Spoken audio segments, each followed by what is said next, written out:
કેન્દ્રીય પૂર્વ મંત્રી સ્મૃતિ ઈરાની સુરતની મુલાકાતે ભાજપ કાર્યાલય ખાતે પત્રકાર પરિષદ કેન્દ્ર સરકારના બજેટ સંદર્ભે આયોજન પ્રજાલક્ષી બજેટ અંગે આપી માહિતી। પૂર્વ કેન્દ્રીય મંત્રી સ્મૃતિ ઈરાનીનું નિવેદન પ્રગતિશીલ ભારતનું આ બજેટ છે। આજે પ્રોફેશનલો ઉપસ્થિત રહ્યા અને બજેટ વિશે ચર્ચા કરી। પીએમ મોદીનું અભિનંદન કરવામાં આવ્યું। નાગરિકોએ પીએમ મોદીની સરાહના કરી। પીએમ મોદીએ દેશના સામર્થ્યને વધારવા બજેટ રજૂ કર્યું। વાયુ ફાર્માનો બજેટમાં ઉલ્લેખ કર્યો। 10,000 કરોડનું બજેટ બાયો ફાર્મા શક્તિ માટે જાહેર કરાયું। બજેટથી સુરતના વિશેષ એમએસએમઈ સેક્ટર પ્રફુલ્લિત થયો છે। જે બજેટમાં એમએસએમઈ સેક્ટર માટે મહત્વના મુદ્દા સમાવેશ કરાયા। ઇલેક્ટ્રોનિક્સ મેન્યુફેક્ચરિંગ પર ભારત સરકારે ધ્યાન આપ્યું, જે નાગરિકોએ સ્વીકાર કર્યો। વર્ષ 2014ની સરખામણીએ આજે 37 બિલિયન વિકાસની વાતો થાય છે। મેન્યુફેક્ચરિંગ, બાયોફાર્મા સહિત ઇલેક્ટ્રોનિક માટે બજેટમાં પ્રાવધાન કરાયું। પ્રધાનમંત્રીના યોગદાન વિશે સોશિયલ મીડિયા ઇન્ફ્લુએન્સરે ચર્ચા કરી। પીએમ મોદીએ સ્વતંત્રતા દિવસ પર 350 રિફોર્મની જાહેરાત કરી, જેમાં જીએસટીનો સમાવેશ થાય છે। ટેક્સટાઇલ પાર્કની પીએમ મોદીએ જાહેરાત કરી છે, તેના કારણે વેપારની નવી આશાનું કિરણ જાગ્યું છે।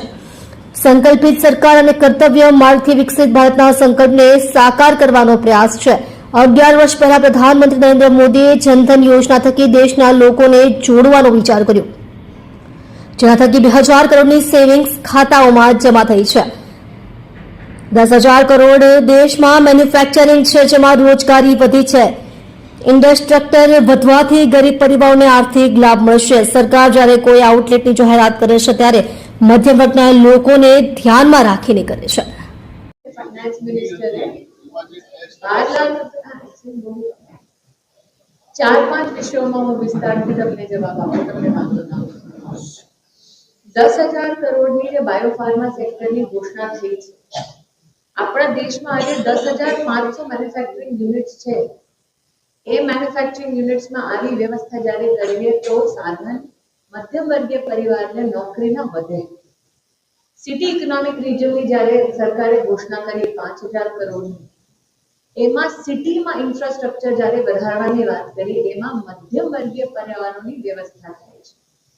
12 લાખ કરોડની જ્યારે કેપિટલ એક્સપેન્ડિચરની સરકાર ઘોષણા કરે છે, એ કેપિટલ એક્સપેન્ડિચર ઇન્ફ્રાસ્ટ્રક્ચરમાં જશે। એમાં પણ ઇન્ફ્રાસ્ટ્રક્ચરની સાથે સાથે ઇકોનોમિક અને એમ્પ્લોયમેન્ટ ઓપોર્ચ્યુનિટી મધ્યમ નિમ્ન મધ્યમ વર્ગીય પરિવાર અને ગરીબ પરિવારોને જ મળશે।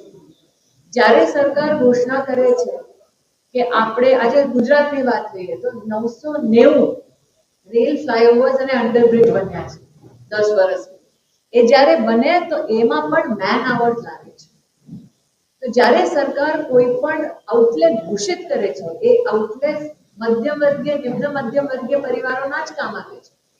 ઇન્ફ્રાસ્ટ્રક્ચરની સીધી ખરીદી શક્તિમાં વધારો થશે। મેં હમણાં જ આપને યુપીઆઈના નંબર આપ્યા છે। હું આપને સેલ્ફ હેલ્પ ગ્રુપ્સના નંબર આપી દઉં છું। 10 કરોડ બહેનો જે છે સેલ્ફ હેલ્પ ગ્રુપમાં, એ દરેક વર્ષે રૂરલ ઇકોનોમીમાં $37 બિલિયન નું સૃજન કરે છે ઇકોનોમિક ઓપોર્ચ્યુનિટીઝ। તો તમે આને જ માત્ર ગણો તો આ બહેનોના પોતાના કામ છે, અને બહેનોએ જેટલું ક્રેડિટમાં લીધું પૈસા, એની એનપીએ ભાઈઓ કરતા વધારે સારી છે, ઓછી છે। એટલે આ બહેનો સરકારથી જ્યારે ક્રેડિટ લે, લોન લે, તો પછી ઓબ્વિયસલી ઇકોનોમિક ઓપોર્ચ્યુનિટીને લેવરેજ કરી જે કામ કરે છે, એ કામ કર્યા પછી પૈસા બચે છે, એટલે પોતાના ક્રેડિટ પાછા આપે છે, એટલે એનપીએ ઓછું છે। दूसरा मतलब